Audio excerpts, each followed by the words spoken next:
Welcome to the CrossFit Alliance Unleashed podcast, where we discuss health and fitness, mindset and business with your host, Coach Lloyd. Don't forget to follow us on Instagram at Alliance Unleashed, where we post updates and teasers on our upcoming guests and podcasts. All right, here we go. Another episode of Alliance Unleashed, and today I have with me Amir_Liftdex. That's right. He is basically known as the Liftdex man, the face behind the business.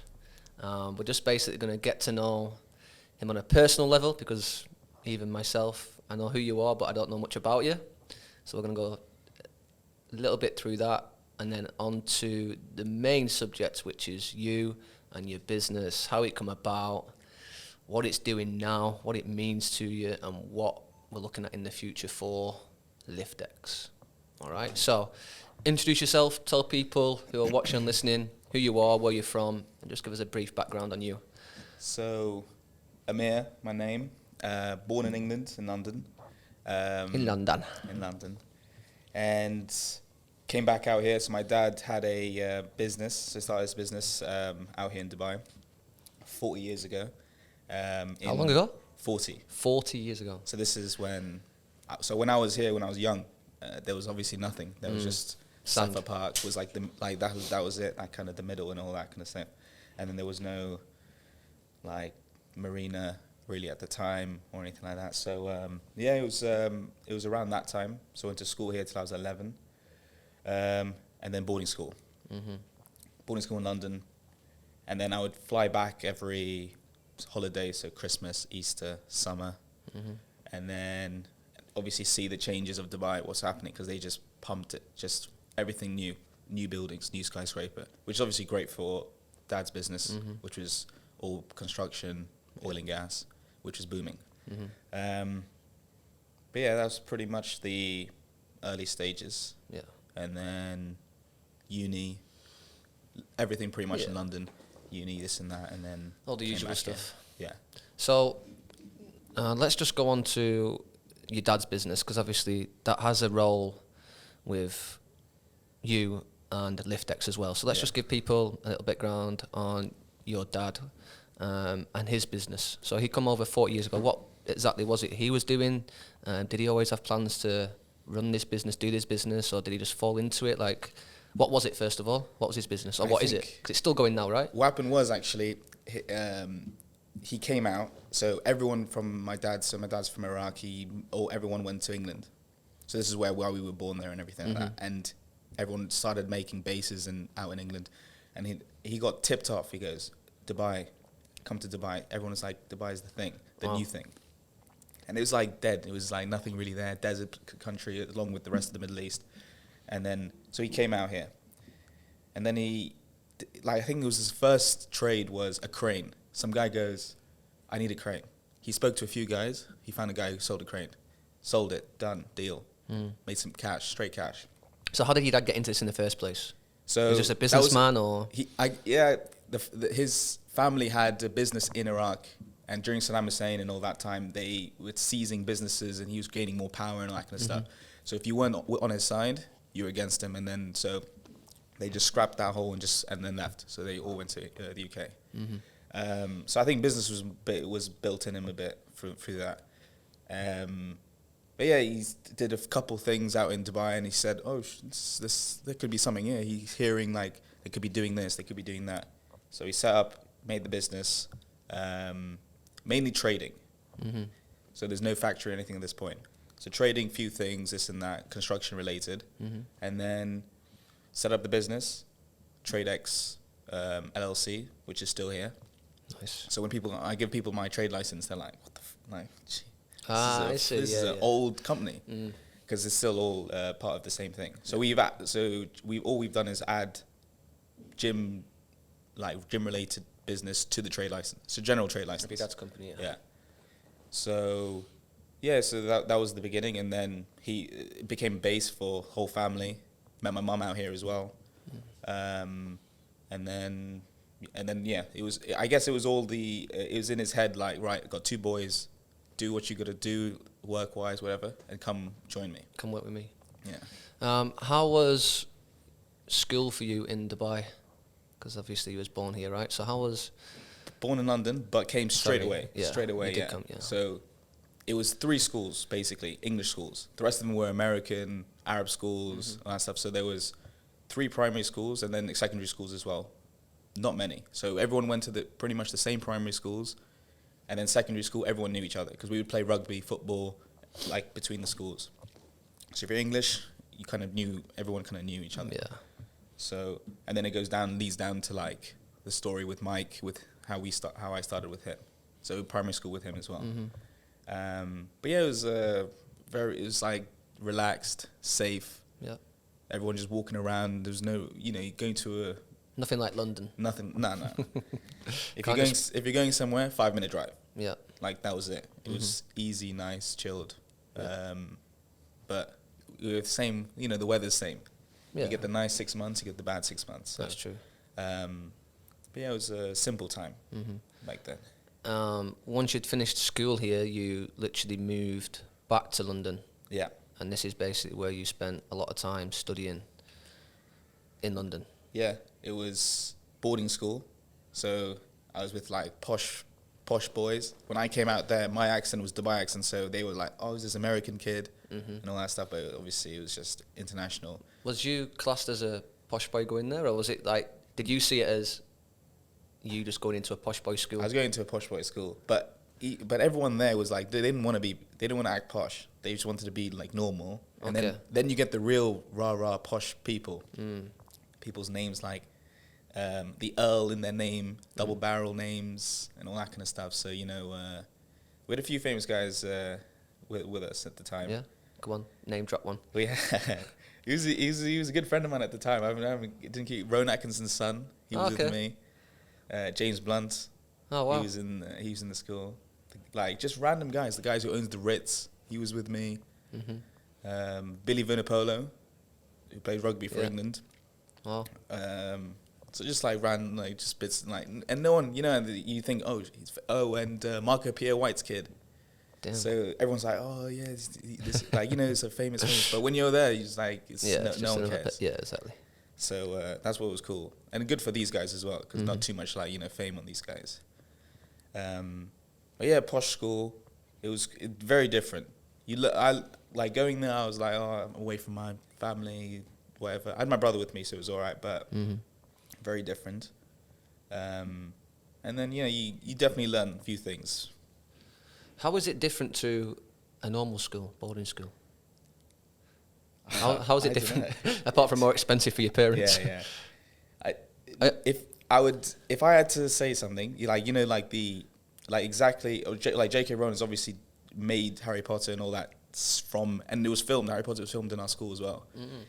That whole thing, we had 12 houses, obviously not the same as those 12 houses, and each house was basically based on your personality.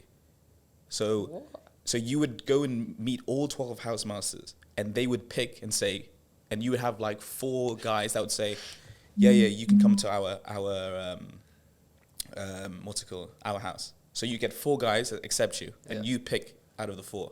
Oh wow! So they would ask me like, oh, so what do you do? I was like, oh, because I was quite sporty, so I was like, yeah, I'm good at this. The housemaster likes certain things, so he goes, oh, he's good at football, he's good at rugby. So do I. My house will be good footballers.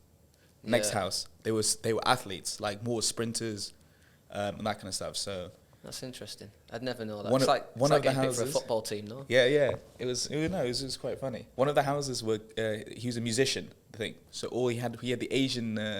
They were all sick of like all violin, all that stuff.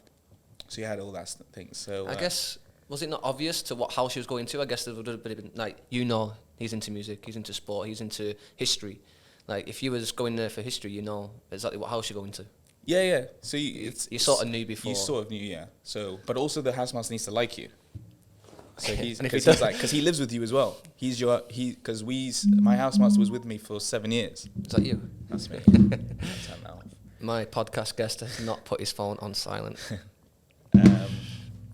Yeah, so because he becomes like your dad, like kind of thing, while you're there. Yeah. So for 7 years or whatever it is. So wow. And you live with these guys. Yeah. So the guys that I meet as well, like I don't see them often, but when I do go back to England and I message them and stuff, I'm just like, How random is that? Yeah. Lived with you for 7 years. I just remembered I worked once at a boarding school. It was in London. As like a... I come in, no, I used to basically deliver professional safety courses. So I used to come in and deliver first aid courses, self-defense courses for children. And I remember going to one in London, and it was literally like a Hogwarts. It was massive. Which one? I don't know what it's called, mate. It was years ago. I'm going to have to ask my ex-boss. But it was huge. I remember going in. I drove into this school, and I got lost, and I had to go to one certain building. And it was massive. And like you said, mate, like it was so big, and there was all these houses, and it was just... I'd never seen a school so huge in my life. I had to go from this building. I had to walk maybe like a good 8 to 10 minutes just to go and get some food at lunchtime. It was mad. It was like a village. And I'm sure they were telling me they was going to school like 6 days a week. Like the hours as well was more. It was like from 6 a.m. to like 6 p.m. So it was like 12-hour days. I wonder if it was a day boarding school then, as in like it was a day school. I'm not sure, Instead man. of a I just know boarding. it was full of Chinese people, Oh, really? like super rich. Like again, they travel back and forth. You know, I just literally come to me now. But crazy. So it's a lot different to a normal school. Yeah. For sure. I mean, you were 7 years there, right? 7 years. Yeah. Did you learn a lot going there? Or was it sort of like sheltered? It's very sheltered, but Yeah. also they make you do everything as well. So like we had to do our laundry when I was the thing. Okay, so good life skills, right? Good life skills. In Dubai, it's very comfortable, right? You have your maid, you have this, you have that, and then you kind of just like, you focus on whatever you want to kind of do. Obviously, in real life, that's not how it is. You got to do bits and bobs as well. So yeah, you definitely learn all those skills. I don't really do it as much anymore. No. But I mean, it's good to know though, because I feel like normal school curriculums need stuff like that. Like you need to know how to do simple stuff, whether it's like, you know, like finance, where it's to, you know, life manage your skills. money, life skills, whether it's to iron. Like my friend stayed at the weekend and he asked me to iron his shirt. He doesn't know how to iron a shirt. It's like, are you mad? Like, how can you not know how to iron? Do you know how to iron? I'm a steamer. Yeah, of course you are. That's the boarding school coming out in you. So after your boarding school, it was what, university? Did your masters? What was that in? Business. Yeah. So everything was I stuck to it. I was sciencey maths kind of guy, but business was always the thing that I needed to push, which was always, it's at the end of the day, business is you learn your skills, but a lot of it is street knowledge, general knowledge as well. Like they give you pretty much everything you need to know. Did my masters in that as well, finished up, and then it was back to Dubai. And that's the first time living in Dubai again since I was 11. Yeah, so a long time back in London. With this whole business, was this a choice of yours, or was it sort of, listen, your dad was like, listen, Amir, you have to go and study business because I want you in the business. Oh, yeah, in the family. So and my brother's very smart as well. So he went straight into the business. Is he older than you? He's 2 years older, yeah. So he's engineering background, very smart, everything. So he comes in and he's like, he knows exactly what he wants to do. He's like, I'm going to be the second guy. I'm sorry, and he's changing everything. My dad's old school as well, so you can tell a lot of it is paperwork, files. Yeah, yeah. We need to digitalize everything and just like make it more efficient. We had 2 people doing the same job, just changing it around and everything. And very difficult. Working with your family is not easy. No, I can imagine. It's not like you can as an adult going and living with your family again. You know, just people telling you what to do and all this kind of stuff, and you just like get fed up of it. Yeah. So I was in there. It's not easy. The synergy on that is just like, because everyone wants to be their own thing. So and then you just know the hierarchy is dad, brother, me, youngest. So I was working in there, but yeah, it was the idea. Get your education, come. We have a successful business, going 45 years strong, and let's push it, grow it. And I think that's a dream of his as well, right? I have 2 kids. Join me. We grow together. And it's just more like, especially in business, especially in anywhere, trust is important. Yeah. And you're going to trust your kids, right? Who else you're going to trust your family? If you can't trust, who else can you trust? Kind of thing. So that was the idea. You never thought about doing something else apart from business? Never like wanted to get into sport? I know you've obviously played a lot of rugby or whatever. Like you just didn't think at one point, right, I'm just going to sack business off. I don't want to work for my family's business. I just want to do this. I think it was just more like, it's such a big opportunity cost lost if you don't, because people like do anything they want. Like, you know, they kill to have a successful business and do all these but if you have one already, it's like it's a big opportunity lost if you don't pursue that. Yeah. So You don't think you could have just ended up in the business anyway, like even if you just studied something else? I don't know. I think Because a lot of people do. I mean, you obviously did really well going to university, doing your masters in business, which obviously helps now, and it helps when you were working for your dad, and it helps now working with Liftdex. But also, a lot of people can learn just as they go. Like if you're in and around it, like, and you know what's going on, and you know your dad's sort of, you know, you're under your dad's wing, you're under your brother's wing, who's very clever. Like, I guess you'd have just ended up in the business anyway. You can definitely do it. Yeah, for sure. But it's just that, you know, you have that extra credentials, you know, you just like, true. I can trust this guy running this, Yeah. this kind of thing, rather than being looked at, you know, making sure you do everything. You go have the other stuff, at least you can trust it to go. What do you think's more important, credentials or experience? I don't know. It's a tricky one, right? It's a tricky one because I don't think you need it. If you have it, that's great. If you can use it and you utilize it and everything, that's amazing and everything like that. But I think in business, especially out here, it's definitely more of a learn as you go kind of thing. For sure. So I know many people have got degrees in certain stuff and just never used it. Yeah. It's mad, and they've just gone a different sort of path. Yeah. But fortunately for you, you've used your business masters, which is great. I tell you what, the main thing is, especially doing what you actually like or enjoy, is the biggest we'll go back to what I said about my dad before, or when I was working for my dad. But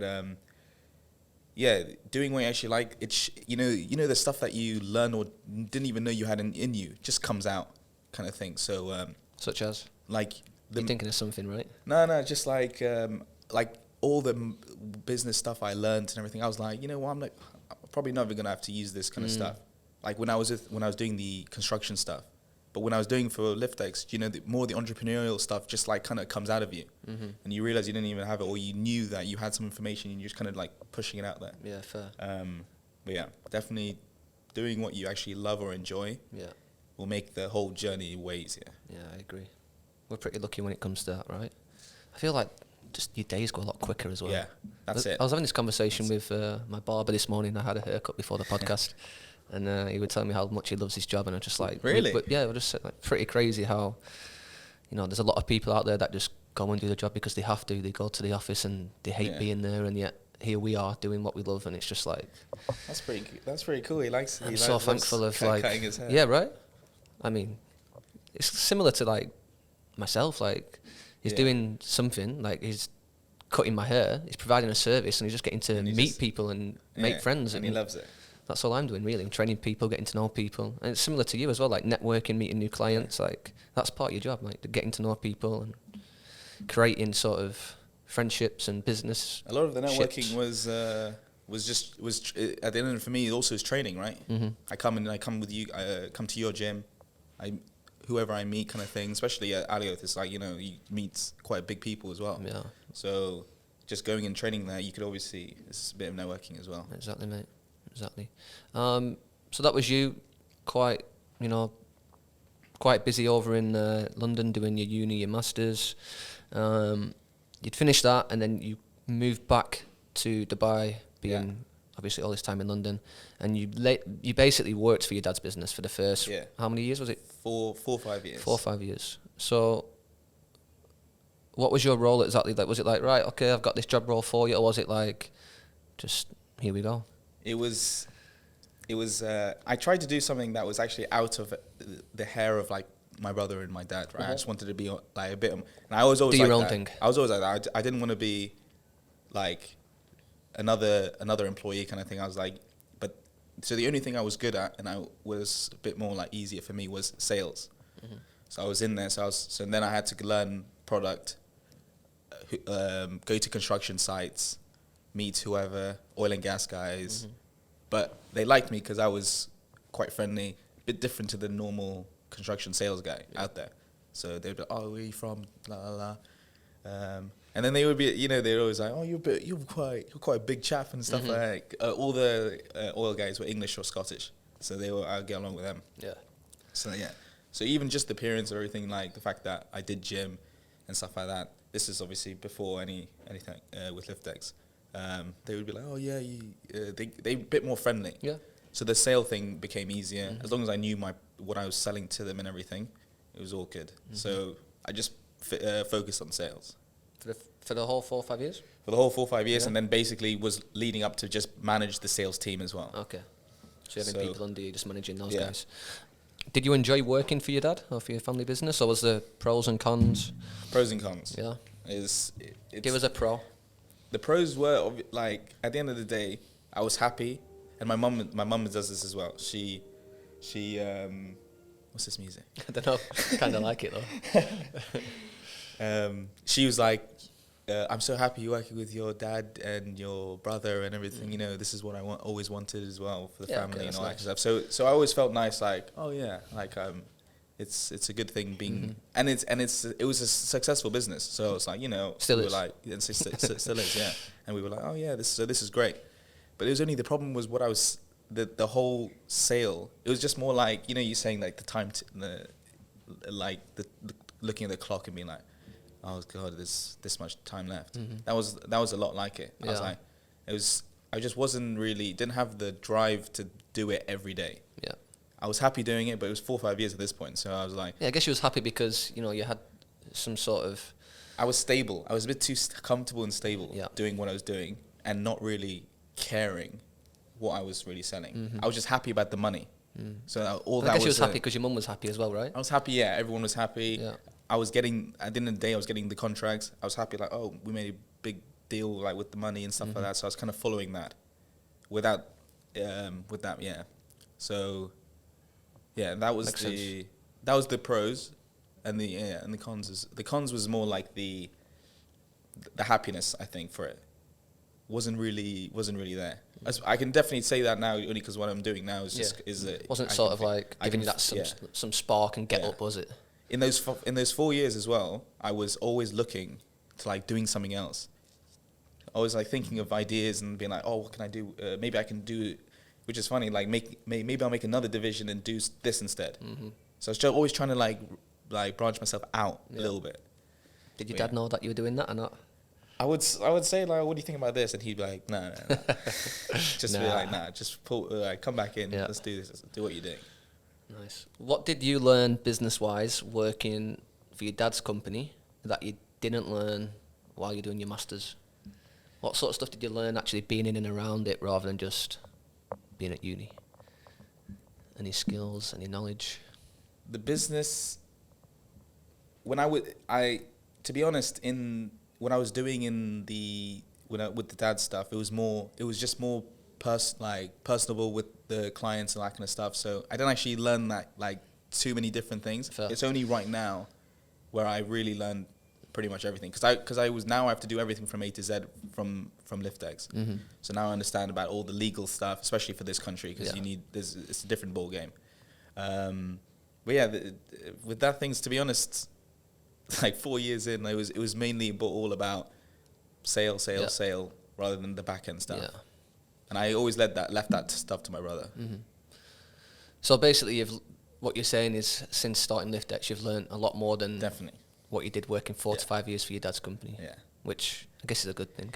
So we'll go on to Liftdex. Yeah. For people that might not know, I mean, most listeners will know who you are, but for those that don't know what Liftdex is, tell us what it is. What is Liftdex? So, Liftdex Sell yourself. Sell Liftdex. We are a functional fitness, strength and conditioning, going into CrossFit as well, manufacturer. So, I came in manufacturing first the rigs, and then from there it just, all the racks, the squat racks and stuff like that. And then from then it just expanded into all-in-one solutions. Perfect. So if anybody wants anything with regards to need anything at the gym, you're the man to go to. Home gyms. Yeah. Especially for functional fitness, I can help you out. Perfect. We'll have his Instagram handle on there so you can get in contact with Amir. Yeah. So how did Liftdex come about? You just said, you was obviously thinking about trying to do something on the side in your dad's business. You just come up with this epiphany one day. Oh, Liftdex. Like what was the story behind it? What happened? How did Liftdex come about? Tell us that. I told you I had a few childhood friends here.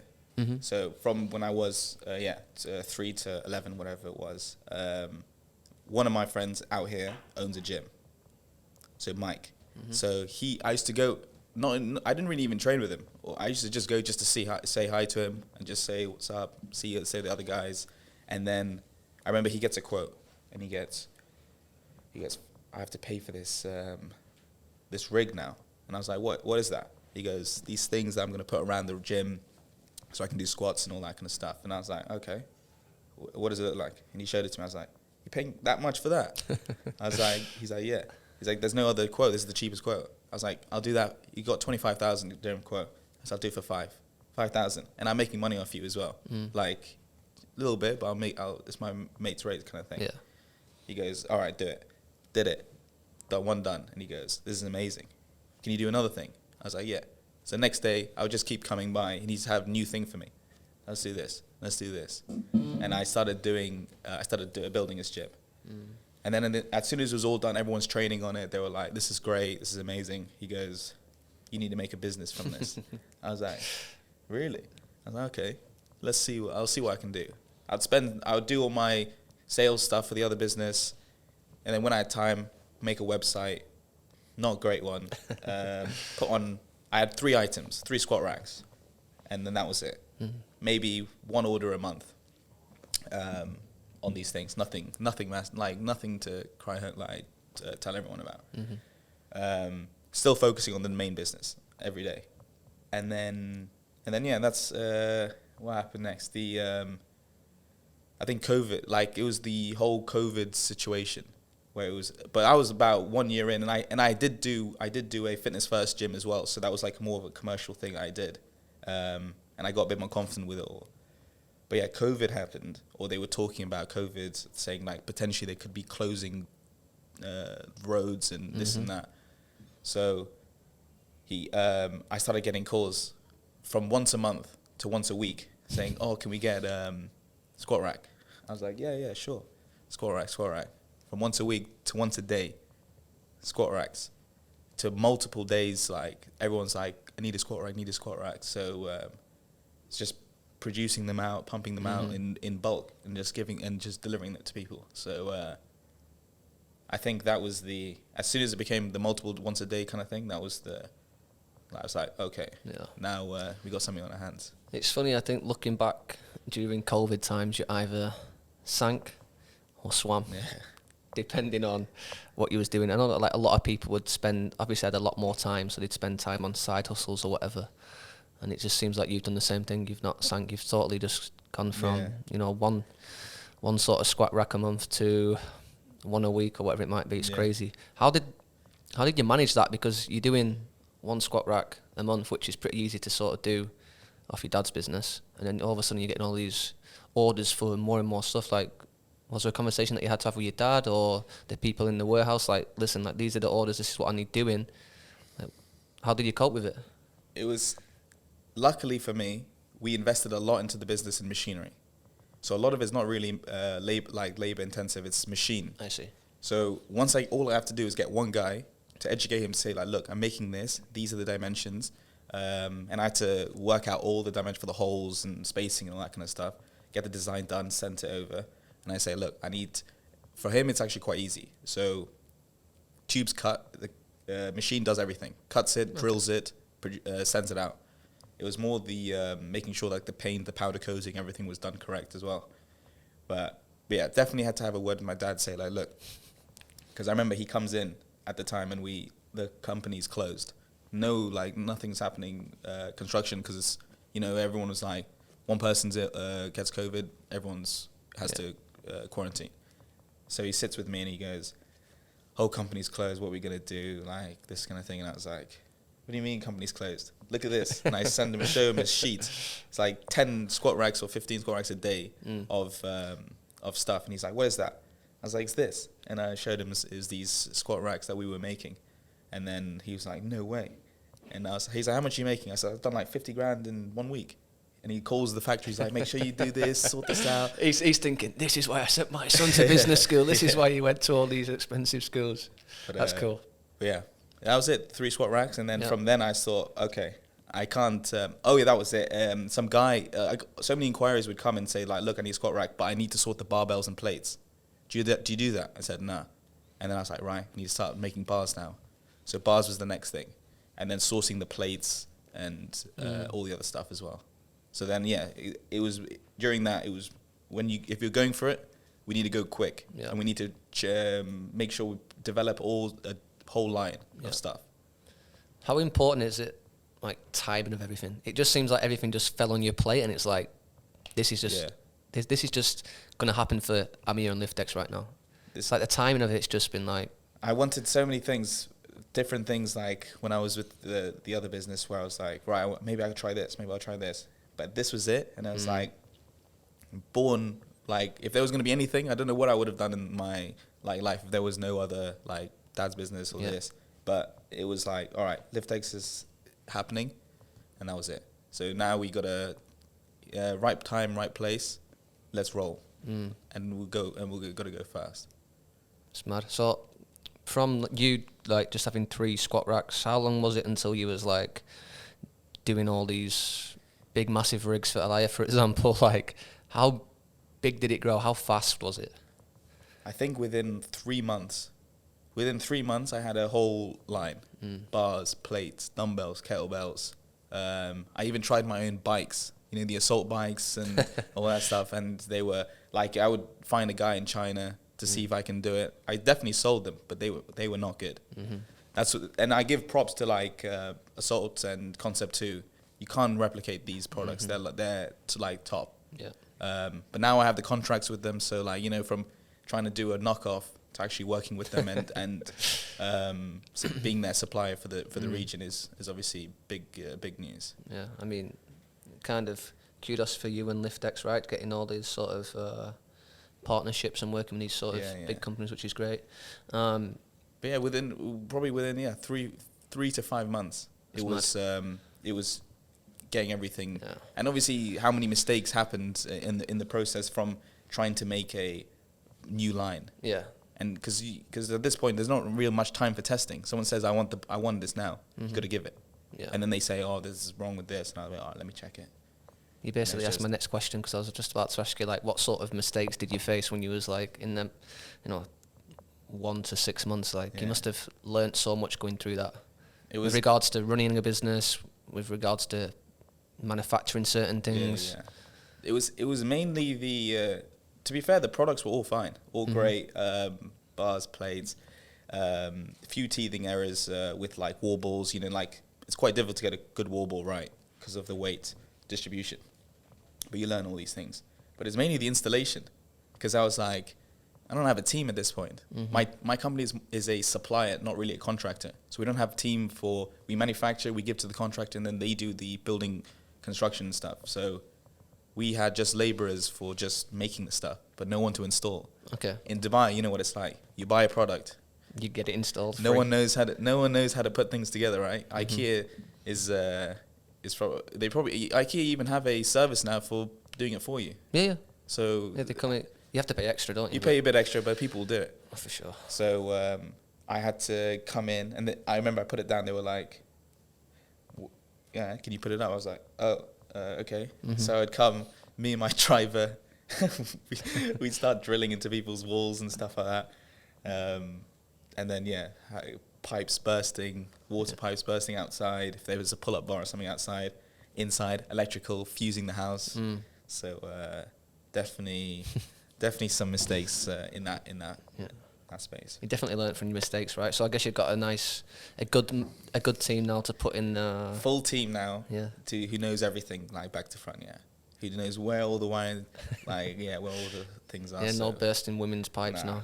We've been good for sure for that stuff. When it come to you manufacturing stuff and you seeing, your friends' Jim's quote, how important was it for you to get sort of like the pricing right? Because I know it's pretty hard sometimes. If you go too expensive, then people are going to look and think, wow, that's too expensive. Yeah. If you go too cheap, people are going to think it's a knockoff, or, your manufacturing's not so great. So how hard was it trying to find a good pricing point for you? During COVID as well, when people aren't really working, right? Yeah. But even during COVID, right, you say a number, they're just like, is it ready? Yeah, come, let's go. So why do you think that is? that was obviously the demand, right? So supplying demand right at that point. So, but why are people wanting what you're selling? It's COVID. Because number one is people's health, right? Yeah. They want a pull-up bar. They want to be able to do pull-ups on the balcony during COVID. They want a squat rack. Number one is people's health. So when it comes to your health, like, most people will pay. Yeah. It's like if you have kids and, you know, there's a 6-week summer school. It doesn't matter how much that 6-week summer school is. They want the move, yeah. They're getting it. They're going for the 6 weeks. What's a good question. Good point is health at that point. You know when life is going on and health was never. I think a lot of people were just like, oh, we'll go to the gym, this and that kind of thing. But when you're stuck in your room, in a small apartment or a house, whatever, you're like, oh, like I haven't moved, and that health thing becomes a big point where people think about it. So post COVID is when it became the fitness crazy thing. So that's when my business obviously flourished a little bit, because everyone was like, for some reason the new thing was open up a gym, and then it just went on like a rampage of gyms that just opened up straight after. Yeah, are they still open? If they're still open, yeah. It's crazy. It's obviously not. Now that how many gyms I've opened, and I like to talk to the guys and stuff. I say like, how's things going? Because I'm curious just about the market. It's not easy. No. I think gyms are definitely more passion projects rather than an actual business. So that's why it does with Alioth and stuff. They're a bit of a unicorn in that kind of thing, where things are going super well and everything like that. So I think you guys do a great job with that. Yeah. We're lapping it up. No, it's great. I mean, going back to COVID, not just business-wise, like you know, like we said before, you obviously swam with COVID. You know, you've basically created Liftdex from having only spare time and COVID happening. Because I think if COVID not had happened, it might not be as it is now. But I think personally as well, a lot of people sort of found, right, I've got more time, I can spend more time on my health, my fitness, and people that even wasn't training found a love for fitness, or they had to do something, because like you said, they sat at home doing nothing all day, every day. What else are you gonna do? Yeah, you know. So I like it. Like, COVID was sort of, for most people, a blessing in disguise, because people sort of realized how important it was to stay fit and healthy, and how much of an impact it had on you mentally as well, which is very important.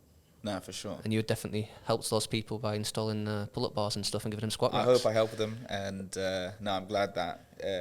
I think that whole period, I don't think Liftdex would have grown or would have been where I am today without it. Agreed. The amount of the people asking and the referrals it was just insane at that time, because everyone was sitting down, so it was just more like everyone texting each other kind of thing. So if you've got like a good connect for fitness who were a bit crazy for it, definitely my name would have popped up. And it's Dubai, right? It's definitely who you know, not what you know in Dubai. So works well. I met like James, perfect example. So he was one of the guys who said, I need a home gym, and he just goes, if you hook me up, I'm gonna get you in with my gym. And I did. I didn't know who Alioth was. I wasn't really in CrossFit at that time. So I sorted it out, and he goes, come meet me at my gym. I went over and I was like, oh, this is a big gym. And then we extended the rigs, and then from there, the amount of locals would come up and be like, oh, you did Alioth gym rig? And I was like, yeah. And they're like, oh yeah, we need this. I think through him we did the Highness, some of the Highness in Ajman, in Abu Dhabi and everything like that. So connections, so very good connection with James. He definitely helped me out. I think connections are very important, but I think as well, obviously, you're trying to provide the best service for people as well, right? You're trying to, not rip people off. You're giving them a good service, a fast service. So it's obviously kudos to you as well, obviously doing things correctly. And that's probably the biggest thing, right? Doing everything fast, because no one wants to wait, especially here. So because I manufacture, I'm probably one of the only manufacturers here. Other people do brands, so they have to ship it in. We don't know if the sizes are right and all that kind of stuff, especially for houses. So I came in, measured each room, make sure everything fit perfectly, especially for a house, because they want things to be like snug and fit and everything right. And if you can do a home gym, you can do anything, like, because people care like a lot. Little centimeter off, they're like, nah, change that. So it definitely helped. when this was sort of going on, but like through COVID, did you sort of think, right, this is going to be big now, like Liftdex is going to kick off, this is it? Or was it just like you just sort of going with the floor and just seeing where it went? You know, in the back of my mind, I was always scared thinking like, it might not be big. And I didn't want to invest in it as much, like for the bigger team and everything, because I was like, what if it all drops and I've just hired all these guys?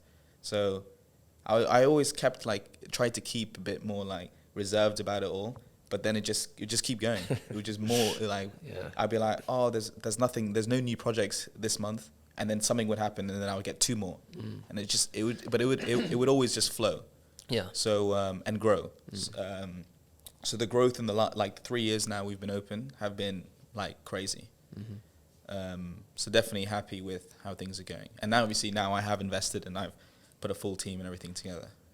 How important is it, do you think, taking risks in business?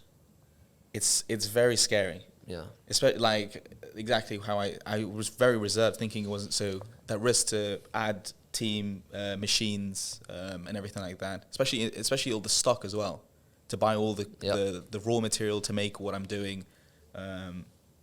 It's a lot of money, and which means that there's no choice but to sell. So, but you need the people. So I can't just say like you got to take the risk. It's got to be done, because you've got to take like a calculated risk. Yeah. Just know like, right, you're going to grow this much. All right, if you want to do go that much, and then we'll go from there. I guess that's your business mind. Yeah, because I think some people would take big risks. And sometimes they pay off, sometimes they don't. I think that's business in general. Like you'd know, like businesses fail. Like yours hasn't. Yours has become what it is, and that's great. But most people's businesses, if it doesn't work the first time, they try again, take a risk, and eventually some people get there. No, I had to make it happen. Yeah, you had to, because the story with when things were going well, my dad was like, "Oh, these things are going so well. I'm so happy and everything," and he's like. Anyway, when COVID's done and our business is back, you're going to come back and we're going to do our stuff again. I was like, I'm never going back to that. This is what I'm going to be doing. So this is where I got a bit scared as well with making sure that I grew I'd rather grow at a nice pace, organic rate, rather than let's go crazy and all this. And then it acted a bit like I didn't want it to be like a bit of a failure kind of thing. Yeah. But yeah, so definitely. Slow and steady was I was happy with. How did this name come about, Liftdex, and then Lift with Us? How did that come about?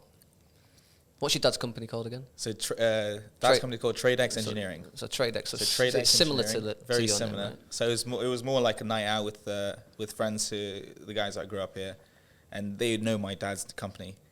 So having a few drinks, this and that, and then my mate just goes, "Why don't we like a bit drunk? When we call it Liftdex?" We all start laughing because it's like very similar name. I was like, that's funny. And then woke up the next day and I just messaged him and go, I'm calling it Liftdex. So it's a funny story. Nice. And then Lift with Us underneath it, that's your sort of slogan. Lift with Us. So I have a slogan. So I've got an education business as well. So I have Learn with Us, Lift with Us. So it's just a bit of slogan, I guess. Yeah, kind of fits, doesn't it, with Liftdex? Yeah. Liftdex now. And how you see it going in the future. So during COVID, I was the king of home gyms. Now I've changed. I still do the home gym still, and I love doing home gyms because I just love how they look in the end. But now it's all gone commercial. So now commercial gyms, CrossFit boxes, boutique studios, gymnations, the bigger gyms and all that kind of stuff. So now I'm in that. So the next point was, that's a good point with the home gyms. I didn't want to be associated with home gyms, even though the product was you get the home gym stuff and it's like kind of like flimsy, this and that. That's why the home gym stuff did so well, because I would give it to the guys that are like, oh, this is solid, like this is great. Price point was good as well and everything. So so the product I give is obviously going to be like heavy duty, going to last, like it's supposed to last, that's for sure. The warranty is good, like I give some decent ones on that. So I didn't want it to be associated as home gym. So the commercial gym came in, like those gyms came in, so that was great. But the next move was competitions. So now we got the contract for High Rocks. We did like turf games, storm games. So I'm trying to get into that zone of performance. So performance competition equipment, gear.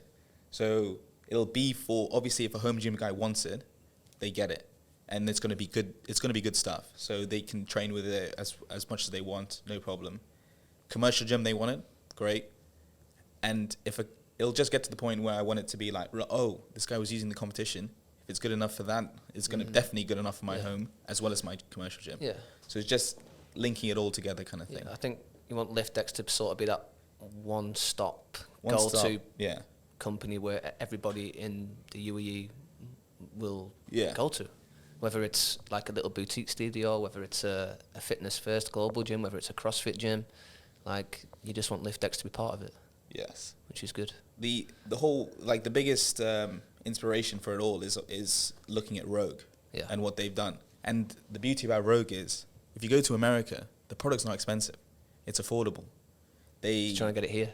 Exactly. So the fact that they don't ship out here, or it takes 6 months or whatever it is, and I want it just making it on the same level as Rogue. That's all I'm happy with. Yeah. So just creating Rogue for the Middle East, and obviously now we do cater to the whole Middle East now with partners and everything around. So it's definitely gone in the right direction. Let's just go back to you doing competitions. Like, what does that mean? Tell people, like, what do you mean by, we're involved in competitions? Like, what is it exactly you do with the competitions? Let's say, like, with Storm Games, which is in Fujairah, that just happened, the guys come to us and say, like, right, we're doing a competition here, CrossFit comp. We need the rig, 10-lane rig, concept 2s, bars, plates, deadlift platforms, all that kind of thing. I say, give me the list. Get the list over. Either I give it to them on a purchase or a rental. So we go in, they say, right, we'll go for one of those options, done. We come in, fit everything out. It's all done in about 3 days. So deliver, assemble, finish. We stay on site for the competition, so we're all competing. And then next day, all goes. And all comes back to the yard. And I have like a competition set for, if anyone else needs it, we can just give it around. Yeah. So you basically supply for all competitions. Supplier for competitions, yeah. Whether it doesn't have to be CrossFit. Small. Doesn't have to be CrossFit. It can be. So now we just with High Rocks. So we're doing something similar. Obviously, it's not CrossFit, but it's all in that that fitness realm. So High Rocks have some like crazy sort of sled, right? It's like a new sort of. Don't know. Explain that sled. It's not an actual sled. Is it that we use in our gym in Eliath? I think it is that sled. So they've given me the design. I thought it was the like one on wheels where you where you could change the resistance. I have that one, but they've gone back to the other one. Oh. So the one where you put the plate loaded. Maybe I guess they couldn't get the one on the wheels. I think it was too expensive, and it was just the timeline as well that coming over. So they've gone to a. There's an inclusive. There's an exclusive for you, High Rocks, for using proper sleds. I don't know if Abby's allowed to say that, but using proper sleds, not the. I think they've got turf for it though. So when we do the thing, so yeah, we've sled, and then they've got it's 25 kilo plates stacked up for male, female. Cool. And then they've got a crazy rig for the wall balls at the end, which was the bulk of the order, to be honest. It's massive, God knows, 20-lane rig or something like that. Just wall ball targets. That's all they want to do, just wall balls. It's only for wall balls. But it's obviously it's massive in Europe right now. So Europe and UK. So it's great that obviously we're on board with it. So if you're ever looking for some fitness equipment for competitions, you know who to reach out to. This man, Liftdex, Mr. Liftdex. Apart from supplying for these competitions, let's go back to the partnerships that you mentioned earlier. Yeah. You're working with these guys now that you tried to basically, undercut and make assault bikes or concept 2s. What is it exactly you're doing with these in your partnerships with? Is it assault and? So assault and concept 2 are the main two. And then obviously we do the accessories. So we've got victory grips as well. But I tend to have a lot of my own accessories for like Liftdex belts. I've got my own grips as well, tapes. But I try to keep the partnerships with to a minimum. Yeah. I'm happy with just working with those two. Obviously, they're massive companies. So how's that work? How's your partnership work with Concept 2, for example? So we have like a container load coming every 2 to 3 months, and we just got to make sure that we maintain that kind of level. Okay. And then we get like so preferred partnership with this guy. Nice. So with me. So but luckily for me, like they come in and I sell them out. It's big, very good business selling those products. Concept 2 linked with Everyone needs a Concept 2, don't they? especially with CrossFit and stuff like that. So it helps. Yeah. I mean, that's the only sort of company we're going to go for, right? We're not going to go for some... You're not going for a techno one where it costs obviously 50k. Yeah, like exactly. They're decently priced, and probably the most ergonomic, like nice kind of movement on any machine. As well as your competitions and partnerships, you obviously got a lot of distributors as well, because you don't just supply for Dubai, you supply all over the UAE. Yeah. So how's this work? Like, who do you work with to manage this load? These guys all have their own companies, whether it be Liftdex Oman or Liftdex Saudi. They have their different names, but they become the exclusive distributor for Liftdex. So they have their own warehouse teams, installation teams, office teams. I just wholesale order everything to them. Nice. And then they just have their margins and markups and deal directly with their markets. For me, it's so much easier. Instead of working with all of Saudi Arabia, I work with one guy, and he does an amazing job as well. Yeah. It's a funny story how I got that guy, and a very close friend of mine now. He ordered some Liftdex stuff during pandemic. He gets it, puts it up, and he goes, "This is amazing." I was like, "Oh, thank you." And he goes, do you think I can distribute this, sell this in Saudi?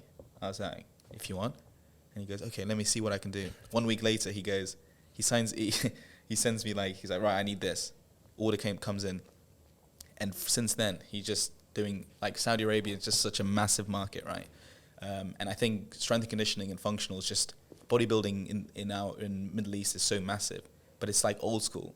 So with functional, and what I'm doing with a lot of like schools and gyms right now is they spend less and get more. Functional fitness, right? You get an open space. And a rig. What do you do? What do you do with the space is up to you. Get a couple plyo boxes, get some Concept 2. You can change it up, change the space up, and train, rather than having full area of like 10 machines and then you're stuck with them. And how expensive are those machines? And they're expensive. Crazy. So that mindset is now coming a lot more to the rest of the region, which is great for me. How many schools have you worked with? Because I know there's one school that a friend of mine works at. I can't remember which one it was. And there's literally a full-on like rig in there and CrossFit cell. I did. Did it with Ian? BSAC. Ah. I've done a few. There was Ian. Yeah. Where's he work at? Was that Ittihad School? No.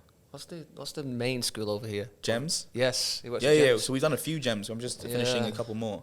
But yeah, Gems have ordered. They've got like a full-on like little full CrossFit rig, gym. full CrossFit gym, and all their kids. Yeah, kids all use it. I did another one in Al Khail. Changed their whole studio, everything for that as well.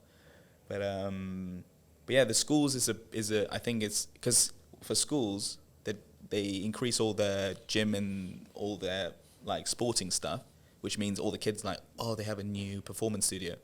Let's go, and good for their parents to be like, they have good all this kind of stuff to get them to be better rugby players, better whatever. So I think it definitely helps with like students coming to the schools. But yeah, that's and then I have the next guys are Qatar, Oman, and work closely with Iran as well. Nice. So you're just scooping everything up, mate. Yeah. Exclusive contracts with all these. Get exclusive, and then I don't have to deal with. And then if someone from their country comes in, I just roll it straight to them. They can deal with it. So smart. That's how we do. What's the future hold for Liftdex? Like, where do you see it going? Have you got any ideas, or like, what's the plan for Liftdex? You've got Learn with us, you've got Lift with us. You seeing another little? I think with functional, it's. I think right now I'm focusing a lot on the cable stuff, so cable machines, and still product develop what I've got. I have a lot of products, and it's just like I said, even like the wall ball. Sometimes maybe the leather, maybe the distribution. Just keep looking into that, refining it, making sure the product is perfect. So the less problems, then I just keep selling with no problem, kind of thing. So just keep making, like, just keep on top of your products, making them better. Keep on top. Any changes that but happen. definitely product develop. So more attachments for my rigs and stuff. Yeah, like The we more just got a attachments- cable for the. You got the cable thing, yeah. So I'm working on those as well. Stuff like that. More attachments just means a bit more sale, right? So instead of doing bars, plates, kettlebell, dumbbell, you can do that plus landmine. Yeah. Some pulley systems and all that kind of thing. So you can go from like a 5,000 dirham quote to maybe a 10K one with just a few more attachments. Any more plans apart from product development?